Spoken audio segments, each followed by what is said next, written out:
तो नमस्कार दोस्तों, कैसे हैं आप सब। Welcome back to operating systems.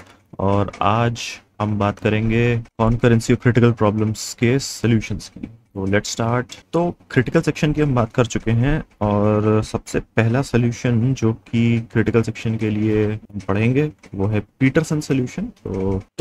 जो पीटरसन सॉल्यूशन होता है, what it essentially does, it uses flags and a turn variable. So हमारे पास एक टर्न वेरिएबल होगा जो कि ये बताएगा कि किसकी टर्न, कौन से प्रोसेस की टर्न है, और हमारे पास एक फ्लैग एरे होगी जो कि ये बताएगी कि कौन सा प्रोसेस इस समय क्रिटिकल सेक्शन एक्सेस कर सकता है। ठीक है, सो हम क्या करते हैं पीटरसन सॉल्यूशन में। फॉर एग्जांपल एक क्रिटिकल सेक्शन है, तो सबसे पहले यहाँ पे हम फ्लैग सेट करेंगे, फ्लैग ऑफ आई क्या है, आई वो प्रोसेस है जिसे क्रिटिकल सेक्शन एक्सेस करना है।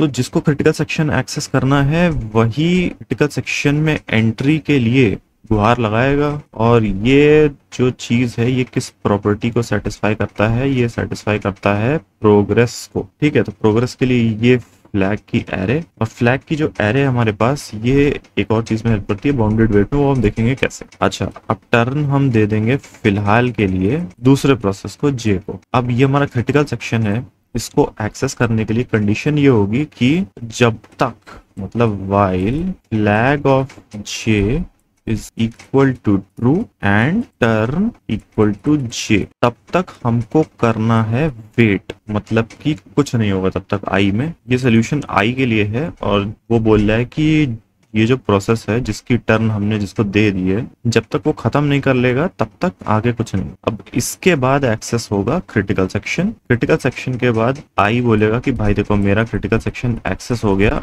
अब मैं इसको एक्सेस करने के लिए गुहार नहीं लगाऊंगा। वो एक्सेस करेगा रिमाइंडर सेक्शन और फिर ये बंद हो जाएगा अपना पूरा लूप। ठीक है, इसके बाद से अगर उसे दोबारा से चीजें चलानी है तब वो यहाँ पर आके बोलेगा कि भाई देखो मुझे भी एक्सेस करना है, अब जिसकी भी टर्न है कर लो, उसके बाद मैं एक्सेस कर। ठीक है, तो ये पीटरसन सोल्यूशन तो वैसे तो मैंने ऐसे ही बता दिया। तो ये चीज हम चलाएंगे सी में यूजिंग टू थ्रेड्स। तो हम यहाँ पहुंच चुके हैं। देखते हैं, एक शेयर्ड रिसोर्स हमने बना लिया है global, that is thread equals to 10। अब थ्रेड्स इसमें बनाने के लिए एक लाइब्रेरी यूज की जाती है जिसका नाम है pthread.h। ठीक है, और pthread को हम एक फंक्शन देते हैं कि थ्रेड क्या फंक्शन परफॉर्म करेगा। हम एक्चुअली फंक्शन नहीं देते, फंक्शन का पॉइंटर देते हैं। तो फंक्शन का पॉइंटर आपको अगर पता है सी में कैसे पास करते हैं तो ठीक है, नहीं पता कोई बात नहीं, मैं दिखा देता हूँ। So we do void star, इसको पीटरसन नाम दे देते हैं, और वॉइड स्टार यार यहाँ पे हम पीटरसन का सोल्यूशन लिखेंगे। मीनवाइल मेन में क्या करेंगे, दो थ्रेड्स बनाते हैं, पी थ्रेड अंडरस्कोर T1 और सिमिलरली दूसरा थ्रेड बनाएंगे T2। So let's see, so far it's compiling. Yes, it's compiling so far, good. अब क्या करेंगे कि चलिए थ्रेड बना लेते हैं। पी थ्रेड अंडरस्कोर क्रिएट एक फंक्शन होता है, इससे थ्रेड बनता है। अब ये इनपुट क्या क्या लेता है, इनपुट लेता है थ्रेड का एड्रेस लेता है, जैसे कि आप देख सकते हैं। तो हम इसको देंगे %T1। दूसरी चीज इनपुट लेता है कौन सा, p thread attribute t attribute. So ये कुछ इस तरीके का स्ट्रक्चर लेता है एज एन इनपुट, बट अगर आपको दिखने हो तो मैं जूम कर देता हूँ। ये कुछ इस तरीके का स्ट्रक्चर इनपुट में लेता है। ये तो अटक गया।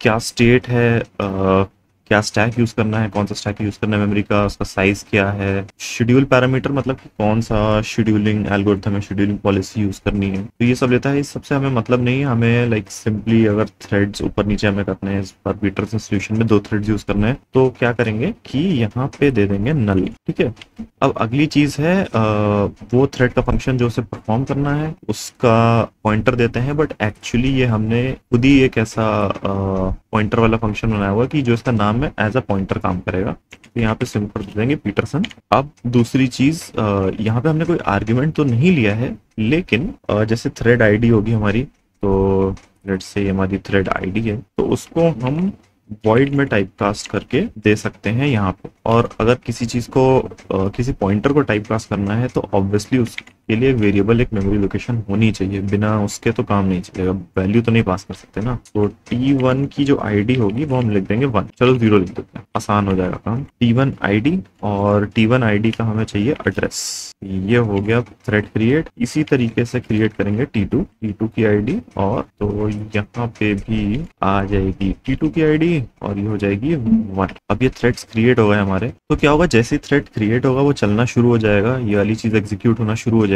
हमें क्या करना है, हमें देखना है पीटरसन सोल्यूशन जो कि इस शेयर्ड रिसोर्स को एक बार में ही एक्सेस होने देगा। एंड वो हमें कैसे पता चलेगा, अगर आपको याद हो हमने एक पूरा वो बनाया था कि क्रिटिकल सेक्शन का स्ट्रक्चर दिखता कैसा है, तो वो कुछ इस तरीके से दिखता है। ये अपना एंट्री सेक्शन होगा, यहाँ पे होगा क्रिटिकल सेक्शन के बाद आएगा एग्जिट सेक्शन, और एग्जिट सेक्शन के बाद आता है रिमाइंडर सेक्शन। ठीक है, तो ये 4 हिस्से होते हैं। अब द थिंग इज कि जब तक थ्रेड नंबर 0 और 1 दिया ना हमने, 0 रिमाइंडर सेक्शन पे नहीं आ जाता, एग्जीक्यूट नहीं कर लेता, तब तक थ्रेड 1 क्रिटिकल सेक्शन में नहीं घुसेगा। यही तो वेरीफाई करना है पीटरसन सॉल्यूशन लगा के। तो चलिए वो करके देखते हैं। तो अब यहाँ पे लिखेंगे वाइल ट्रू क्यों लिखेंगे, क्योंकि अगर नहीं लिखेंगे तो प्रोग्राम एक ही बार में खत्म हो जाएगा, पता ही नहीं चलेगा क्या हुआ। ठीक है, सिंस ये जो है ये इस पर्टिकुलर थ्रेड के लिए सोल्यूशन बनाया हुआ है, तो ये आईडी करंट थ्रेड की हुई। अच्छा,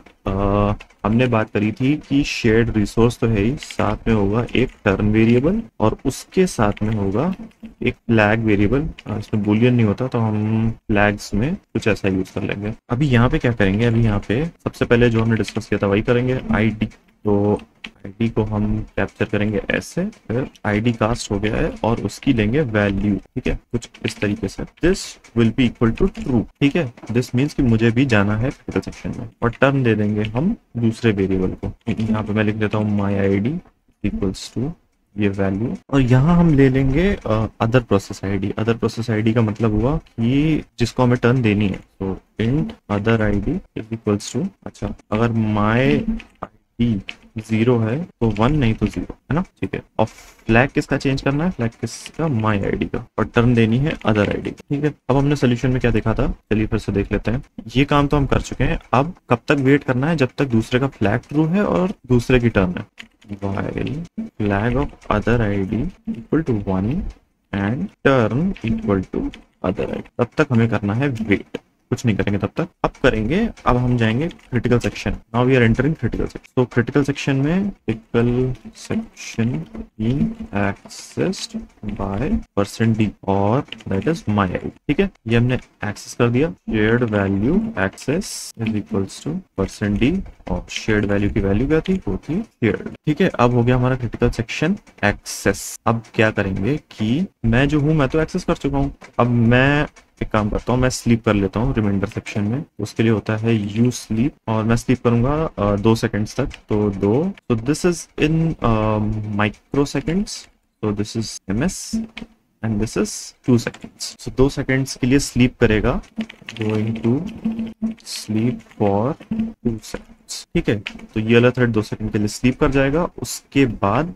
या फिर उससे पहले, ताकि दूसरे लोग अनब्लॉक हो जाएं, तो हम करेंगे फ्लैग और my ID is equals to false, कि अब मैं क्रिटिकल सेक्शन एक्सेस कर चुका हूं, अब मुझे नहीं एक्सेस करना, मुझे कंप्लीट भी नहीं करना। ठीक है, 2 सेकंड के लिए करेंगे स्लीप और फिर से यही साइकिल चलेगा। ठीक है, ओके, तो एक बार कंपाइल करके देख लेते हैं क्या सब कुछ सही है। Okay, no, so while true, okay, हाँ sorry, this is c, so true is nothing here and false is also nothing here. So now this code is compiled. तो आउटपुट क्या आना चाहिए, आउटपुट आना चाहिए पहले ये, एंड नाउ यहाँ पे आना चाहिए printf, या फिर आउटपुट क्या आना चाहिए, हमने डिस्कस किया था कि जब ये रिमाइंडर सेक्शन में नहीं पहुंच जाता तब तक वो उसको एक्सेस नहीं करेगा। तो आउटपुट आना चाहिए reminder section critical section, reminder section critical section, ऐसे होना चाहिए। तो यहाँ पे जब ये हो जाएगा तो हम करेंगे printf reminder section of %d that is my. अब यहाँ पे इन्हें एग्जीक्यूट करने के लिए क्या करना पड़ेगा, thread join, और इसमें ये इनपुट्स लेता है थ्रेड्स की input, so that is we have t1 and second input है **, एक डबल पॉइंटर है एड्रेस अपना एड्रेस। फिलहाल आप इतना समझिए कि यहाँ पे कुछ देने की जरूरत नहीं है, नल दे देते हैं यहाँ पे तो काम चल जाना चाहिए।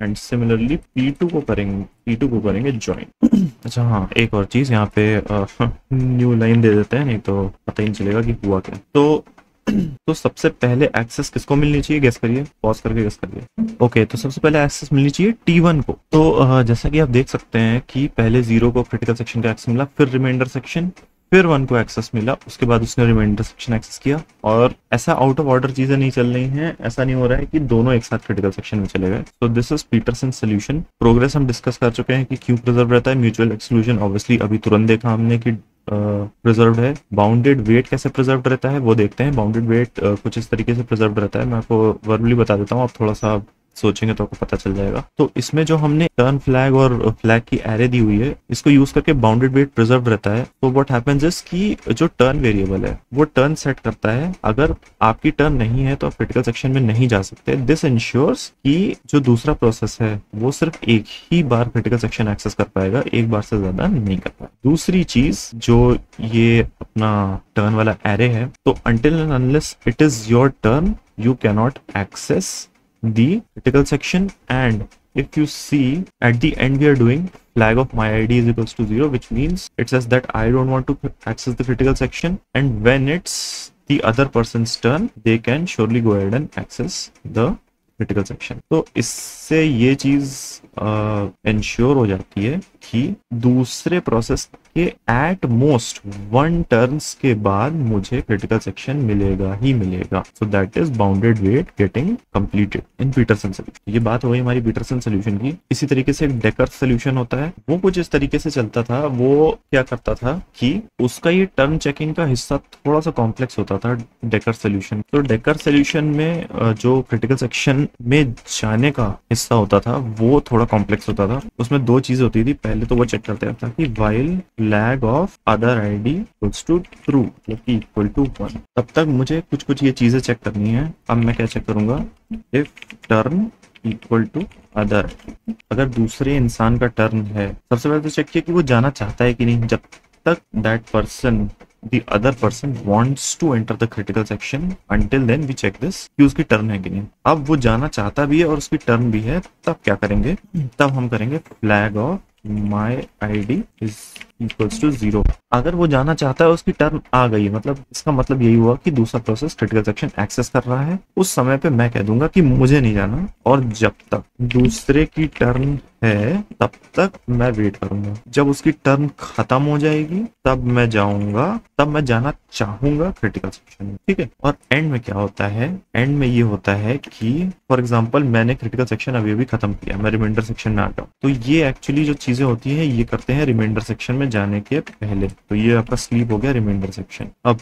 मैं कहूंगा कि यार देखो दूसरे प्रोसेस की टर्न आ गई है और अब मैं नहीं जाना चाहता, तो इससे होगा क्या, when we do turn equals to other process, that means other process यहाँ पे अटका होगा किसी तरीके से, वो वेट कर होगा हमारा, तो वो यहाँ से बाहर आ जाएगा। सॉरी ये वन होगा because now I want to go critical section, तो वो कह देगा कि अब मुझे जाना है क्रिटिकल सेक्शन में। फिर जब हम लौट के आएंगे ना, तो हम यहाँ लूप में फंस जाएंगे जब तक उसका टर्न खत्म नहीं हो जाता। ये थोड़ा सा कॉम्प्लेक्स है, बेसिकली सेम चीज हो रही है but in a different manner. तो ये डेकर सोल्यूशन है, डेकर और पीटरसन सोल्यूशन में थोड़ा सा ये अंतर होता है। ये एक कॉमन लाइन है, ये वाली एक कॉमन, ठीक है। बाकी सारी जो लाइनें हैं दोज आर डिफरेंट। ये और ये डेकर सोल्यूशन का है, ये पीटरसन सोल्यूशन। तो ये हमने बात कर ली डेकर्स और पीटरसन सोल्यूशन। तो ये प्रोसेसेस का सेक्शन थोड़ा इम्पॉर्टेंट है, इसमें से बहुत इम्पोर्टेंट क्वेश्चंस आते हैं। तो फॉर नाउ अभी यही चीजें चलने वाली हैं। अभी हम अगले लेक्चर में बात करने वाले हैं सीमाफोर्स, म्यूटेक्स, मॉनिटर्स की, फिर हम आएंगे डेडलॉक पे और सिंक्रोनाइजेशन प्रॉब्लम्स पे, bounded buffer problem, reader writer problem, producer consumer, dining philosopher, इन सब प्रॉब्लम्स के बारे में डीप डिस्कशन होगा। डेडलॉक्स के ऊपर बहुत ज्यादा डीप डिस्कशन होगा, बैंकर एल्गोरिथम आएगी। तो अभी यही चलने वाला है थोड़ा समय तक तो ये चलेगा। फिर उसके बाद हम दूसरे टॉपिक्स पर आएंगे, क्योंकि ये जो है, ये जो मेजर चंक है, ये शेड्यूलिंग वाला एंड देन कॉन्करेंसी और सिंक्रोनाइजेशन वाला, this is very very important in operating system. तो अभी थोड़ा समय ये चलेगा, उसके बाद हम दूसरे टॉपिक्स पर आएंगे। तो फिलहाल वापस आ जाते हैं। तो thank you for attending this lesson. I hope आपको बहुत कुछ सीखने को मिला होगा, कैसे हमने रियल वर्ल्ड में, रियल प्रोग्रामिंग में उसको इम्प्लीमेंट करके देखा कि ये कैसे चलता है। आप सोचिए यही चीज कई लोगों ने बहुत साल पहले असेंबली वगैरह में की होगी, कैसे की होगी, कैसे ओएसएस बनाए होंगे, तो आप खुद ही सोच लीजिए। तो चलिए बहुत समय हो गया है, ज्यादा समय नहीं लेंगे, मिलते हैं अगले लेसन में। तो बाय।